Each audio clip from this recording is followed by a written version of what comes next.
Whether you already live in Johnson City or you're considering a move to Johnson City or one of the surrounding towns, you probably want to keep up on the local things that are going on. Well, I'm Stephanie and this is Shad, and today we're going to tell you about some exciting changes that are happening here in Johnson City and the surrounding area. So, you ready to get started? Absolutely. You want to start with the first I will definitely one? start. So we got our laptops in front of us. We got a lot of facts and figures to go over with today on some of these things. But the first thing that we would like to talk about, one of the exciting new changes that's come up, is that the Hardrock Casino in Bristol, Virginia is finally fully functional. So that's a big deal around here. It started part-time operationally back in July of 2022. There's been about 3 million visitors since then, but now it's fully operational. It's up and running. I think some of the numbers I have here, 1,500 slot machines currently. There's 50 game tables, a sports book, 300-room hotel. There's a lot of things going on there, but one of the exciting things too is some more restaurant choices for us as well. For some of you, maybe you're not into gambling. I'm not a big gambler. I'm not against it, but you put me on a penny machine for about 30 minutes and I'm done with it. But I love the dining options. Hardrock Cafe, Council Oak Steaks and Seafood, Fish and Chicken Company, Bricked Italian Kitchen, Street Tacos, and Yu Noodle Bar. So you've got casual restaurants, you got the sit down, more formal, all different types of food. Also, the casino has that 2,000 seat music venue. Yeah, so being part of Hardrock, obviously their main focus is entertainment. So we've got some musical acts coming. Blake Shelton was there to open up officially the casino back in November. But some upcoming acts include Air Supply, George Thorogood, Boyz II Men, and some Travis Tritt. We also have a Price is Right live show coming up in the next month. And then there's even some comedians like Tom Segura, Kevin James, and Jim Jeffries later on this year. So a lot of entertainment from that side of things. But also, really the main focus of this for us is the jobs that's been created from it. This is the largest employer that's come into Northeast Tennessee in a very long time, even though it's just in Virginia, on the Virginia side. But it's going to bring a lot of visitors and tourism to the area, a lot more revenue for local businesses, and so we're really excited about that. I think there's definitely over 1,000 employees currently, and I know there's some future expansion opportunities they're looking at. For instance, the 300-room hotel could end up being close to 1,000 rooms in the future if everything goes as planned. So it's exciting to see that we've got a big employer in the area to offer some more entertainment for the locals. But it's a big deal and we're excited about it. Yeah, it's very exciting, which kind of leads us to the next thing that's happening in the area. And I know I'm personally excited about this, but just to give you a little background, this relates to our local airport, which is the Tri-Cities Airport, airport code TRI, and it's centrally located between Kingsport, Bristol, and Johnson City. And it's an easy airport. You just dropped me off. At Thanksgiving, I was going back to see my parents. He dropped me off at the front door. It took me about 15 minutes to check in. And then when you picked me up, you can see me there at the baggage area, picking up my bags, pick me back up. It's easy to, short-term parking, long-term parking, auto rentals, all that's easy peasy, no complaints about that. And there are 3 airlines that operate out of the Tri-Cities Airport: Delta, American, and Allegiant, and they offer 5 direct flights, which includes Charlotte, Atlanta, Dallas-Fort Worth, St. Pete, and Orlando. Now, here's the downside. If you're not going straight to some of those, any of those cities, you start connecting. And I'll give you an example. I was going home to see my parents over Thanksgiving. They live in a little smaller town. Actually, it's also called the Tri-Cities back in Michigan. So I flew from Tri-Cities to Atlanta to Detroit to MBS. That's Midland Bay City, Saginaw. And with my layovers, it took me 12 hours. So here is the good news. They are working to have another airline come in and add flights to 2 major cities or destinations. Now, we don't know yet what those are, but we'll definitely give an update when we find out more about that.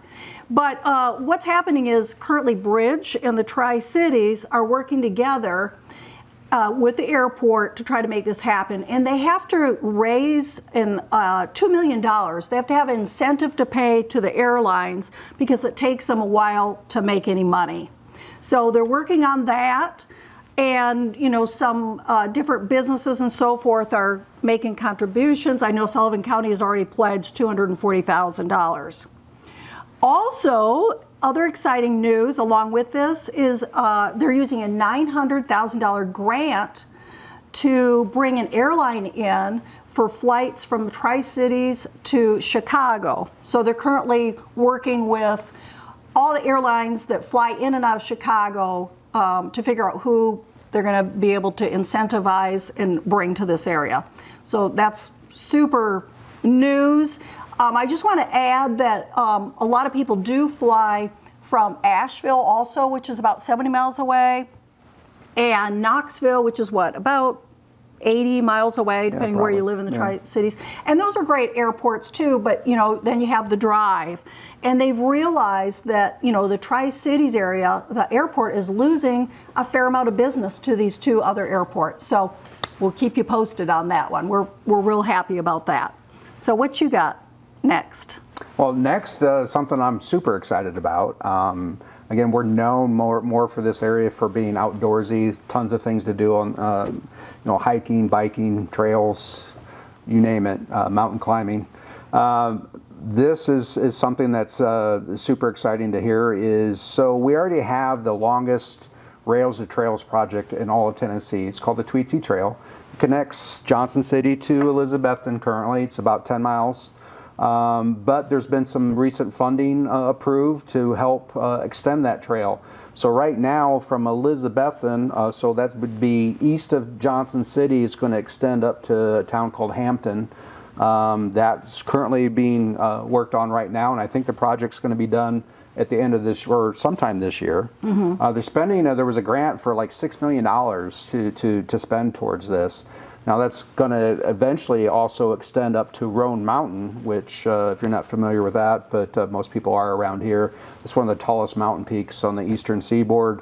I imagine that once that trail is complete, I would probably suggest being dropped off at Roan Mountain and riding down to Elizabethton, but you be you and decide on that. But it's exciting to see that they're going to extend that more up to the mountains. In fact, they've talked about this trail that they're connecting currently. It's going to be connected to Cedar Mountain up in Hampton. And they're also going to be offering state-of-the-art bike parks for scooters, rollerbladers, skateboarders, BMX, and cyclists. Also included in that trail, that portion of the trail, there's going to be a 300-foot train tunnel and includes a bridge across the Doe River. So that sounds pretty exciting to see in that stretch of the trail. But one thing that we're also excited about is that they're going to extend the trail from Johnson City west to Jonesboro to connect to the trails and sidewalks and what they have available in Jonesboro. Really excited about that. I think the Jonesboro portion is going to be called the Frontier Trail. Mm-hmm. But they've already started extending the sidewalks east out of downtown Jonesboro for a lot of the residents that didn't have sidewalks to begin with for a very long time.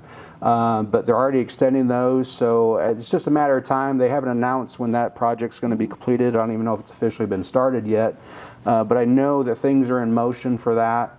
So eventually this will be one of the longest trails in all of Tennessee, and we're excited about it. So get ready to rent that e-bike and go riding for what would probably end up being at least 20 miles, if not more. Oh, yeah. In the end. So that's super excited to see that that they're extending that trail. That's already one of the longest trails in the state. Yeah, we're very excited about it because we live in Jonesboro.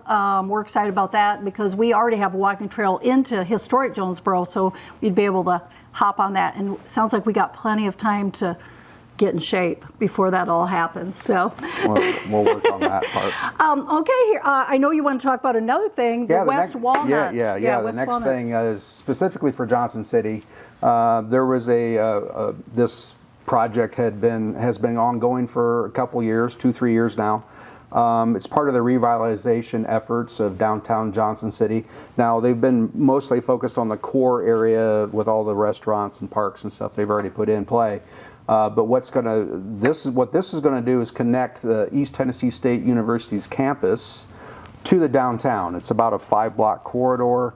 The city has spent over $30 million to change what was historically industrialized type of a area is now going to be user-friendly, pedestrian-friendly. There's going to be, they've talked about, there's going to be wide sidewalks on both sides of the road. There's going to be a bike lane. There's going to be green spaces and gathering places, decorative street lamps, and more things like that. That's really going to make it really nice for people just to leisurely take their time. Now, there's also some really popular restaurants in that area. There's also what's called the Model Mill is a big revitalization project that's occurred in the last few years. It looks outstanding. Tennessee Hills Brewstillery is there, that they brew their own beer and alcohol. But there's also popular restaurants like the Firehouse, Timber, Groovy Corners, the Italian Pizza Bub, and there's going to be more coming as well. So again, the city spent over $30 million on this project, so it's definitely something that they've prioritized, and it's just going to help continue just to revitalize all of the areas that have been neglected at some time, and it's another place that we're fabulous and we're excited about as well. So yeah, we definitely are. I'd heard at one point that they may even a hotel may go down there. Now I know the Carnegie Hotel is already going to be in that area, which is fantastic. It has a beautiful spa. Mm-hmm. So it's very exciting to see what other businesses come down there. Yeah, so. Yeah, absolutely. It's so anyway, that's the other project I wanted to talk about, and then okay, and I have some great news for Johnson City. Also, you know, for all of you that already live in Johnson City or you're moving to Johnson City, you know, something that always comes up is medical care. I mean, it's just, you know, it's important as you're getting older for your families.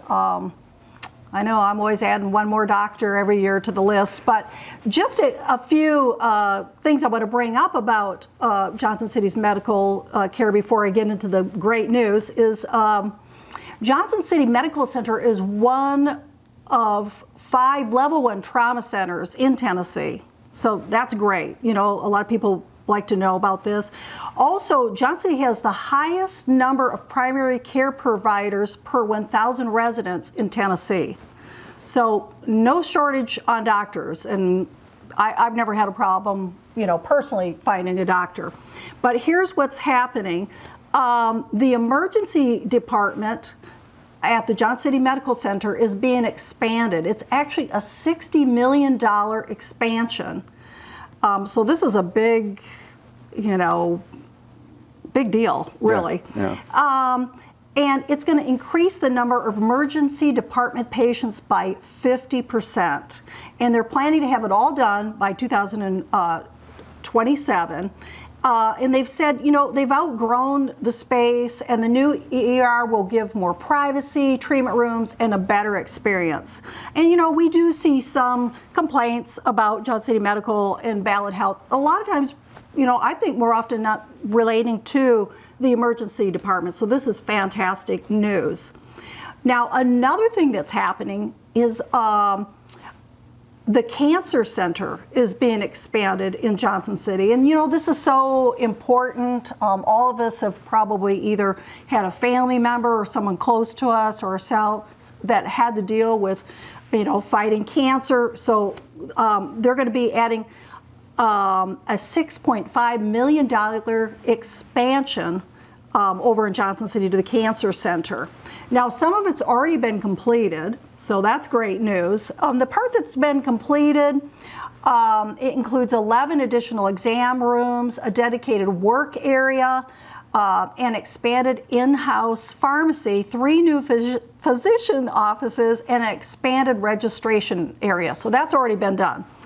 And they're still adding more exam rooms, the physician's offices, and 2 new chemotherapy wings with private rooms. So again, this is a $6.5 million expansion, really good for the area and all of us, and it's supposed to be completed by 2025, spring 2025. And another thing that's happening, there's a lot going on, over at the Niswonger Children's Hospital, which is right next door, a beautiful children's hospital that serves, all of Northeast Tennessee and up into Virginia and North Carolina. It does so much for the children in the area and families. They're expanding by adding 2 more floors. And the 2 new floors will add a new neonatal intensive care unit, which will be the newest one in Tennessee and Virginia. And that's estimated to be done late spring or early summer. So fantastic news for everyone. And I think we're to the last of our exciting things that are happening here. I'm sure there's many other exciting things that are happening here. But, that's it. Yeah, That's it. we're into 2025.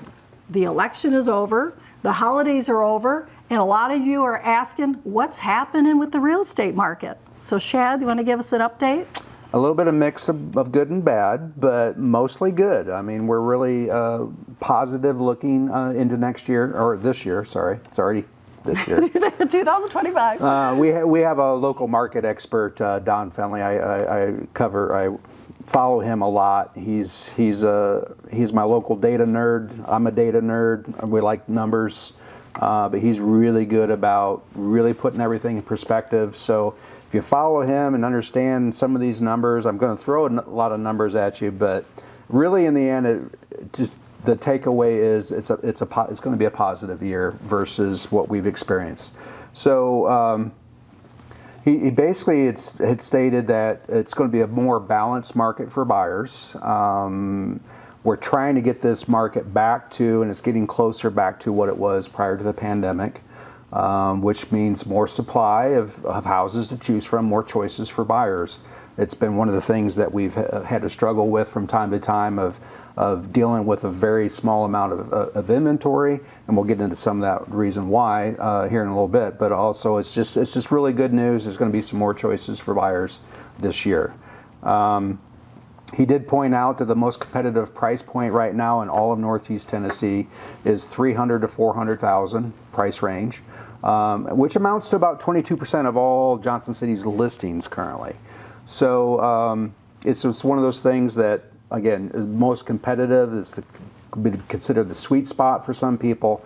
But when it comes to some of the other price points, you actually see that there's actually some more favorability, again, back to the buyers. We'll touch on that here in a second. He said that there was a 7% growth rate in inventory in the past 12 months. So again, going back, there's more supply. But Johnson City actually has the lowest inventory of supply for all of the city markets here of about 1.8 months. Now, what that really represents is a balanced market is really about 4 to 6 months of overall listings. Really, that's a balance of sellers and buyers in the marketplace. So we're still not there yet, at least overall. But for certain price points, actually it is in a balanced market already. Some of the higher price points, for instance, can take a little bit longer to sell. And so that falls in line with that supply. So it's very encouraging signs that we're getting back to a more balanced market overall. I think also as we continue to look at new construction and what's going on in that sphere of real estate, that things are looking better as far as additional supply all around. One of the things that we'd like to talk about as well is the appreciation rate. So what happened during the pandemic? Just like Crazy. everywhere in the country, Yeah, crazy. we averaged 20% appreciation rates for a couple years in a row. What's that mean? So if you had a $500,000 house prior to the pandemic, it was already worth $600,000 in a year later. Some numbers we've just never have had to even consider before. That has significantly dropped back down to a normal level of around 5% appreciation. So A $500,000 house now, in theory, should be worth about $525,000 a year from now. So again, we're not seeing that continued climb in appreciation, so that's better for buyers moving forward. Let's see what else we got here is, well, one of the main thing, I guess the bad part of, and this just isn't Northeast Tennessee, this is everywhere, is that the mortgage rates still remain a little bit on the high side. They're in the high sixes, 6%, 6.75% range, somewhere around there, which again goes back to affordability for a lot of people. But since the appreciation rates have come down to a more stable level, that's more achievable for some people to deal with. But what you're looking at now and they're forecasting for the rest of this year, based on all the economic parameters that are going on in the country, we're probably going to stay around 6 to 6.5, high sixes for the majority of the rest of the year. So your choices are to buy now, take on that mortgage rate at the way it is, maybe potentially refinance in the future at a lower rate when it does come down, or you wait. Well, the problem with waiting is we're going to hope that the rates come down, and if they do, and I really feel like a sweet spot is somewhere in the mid 5% range, I think that would be fantastic overall. I think the market would go right back to where it needs to be, more of a balanced situation. I think everyone would be excited about moving forward because it's not going to get back down to those rates that we saw pre-pandemic, 2-3%. It's just not going to happen. So if it can get back in the fives, that'll be great, but that's probably going to be next year. So what that means is if you wait, that $500,000 house now might be $525,000 or more a year from now. You might be able to get a lower rate on it then, but you're going to be paying more for the house at that time. So that's the give and take of that equation. What else do we have here? I think, you talk to your lender. It depends on your situation. Oh, yeah. Because sometimes it doesn't matter if the house is going to be worth, house prices are going to be higher or the interest rates, you're just not ready to buy and sell. But if you are, then maybe, it makes sense. I mean, I know we're looking at too. Should we move to a larger house or not? And you're like, well, if we wait, there'll be higher prices, but there might be lower interest rates. So we understand your pain. Yeah, these are the type of questions and stuff that we normally go over with on our consultation with our clients. But obviously these are lender questions and trying to figure out what's best for you in your situation. One really quick thing before, and we already talked about it briefly, was new construction. So for the Johnson City market, most of it is still occurring at a decent pace. East going towards Piney Flats, and also on the north side of Johnson City towards Gray, including those areas as well. And then on the west side around historic Jonesboro, we've got some more new construction occurring as well. So again, more new construction is going to continue to help with that supply, but also lower appreciation rates are going to help with the supply as well. To bring these sellers back into the marketplace that are sitting on mortgages at 2-3%. But everything is looking up and favorable for this year moving forward. So we're excited about that. Yeah. Well, good news. Good news. Well, thank you. I think that kind of wraps up all the things that we want to talk about today. And we're hoping to continue to do a video similar to this. If you all enjoy it, maybe every quarter, to just give you an update of some of the big exciting things. We're probably not going to go through all the news, but some of the more exciting, larger things are happening in the area. And as you can see, there's a lot of exciting things happening already in Johnson City, and we touched on those today.